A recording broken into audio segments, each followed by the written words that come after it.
जोहार के सानाम गाते को आपे को लगित ते आरो मिट्टे नवा वीडियो रे इन सेटेर कना तिहिन दो ब्लॉग तलॉग दो बांग कना आरो मिट्टे अपडेट रना वीडियो कना जहां दो अबु बन बड़ाई के जाने माने आर्टिस्ट लखन मुर्मू जहां दो अडी माने हिट आर्टिस्ट कान तबुनाय तो उनी आर्टिस्ट लखन मुर्मू आया फेसबुक पेज रे पोस्ट कदा मिट्टेन होला चलावेन होला तिहिन दो 24 तारीख इन वीडियो बनावदा होला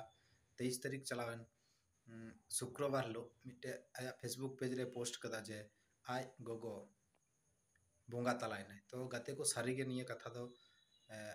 आज लखन मुर्मू गोंके से आर्टिस्ट कान ताबुनाय अबु जाने माने आर्टिस्ट तो उनी आज गो होलाय बोंगा तलायना तो निये को आपे बड़ाई लगी तेगे इन निये वीडियो बना दो कारण मिट्टे जाने माने आर्टिस्ट कनाय तो आया फेसबुक रे पेज रे पोस्ट कदा उना हते ता आपे को इन हन बड़ाई चे पे जे आज गोगो दो होला चलावेन बोंगा तलायने तो नोंका के आरो वीडियो को नाम लगी ते आपे निये चैनल सब्सक्राइब पे और गाते को ठेन शेयर पे मा एनकान गाते को सनाम को गे जोहार।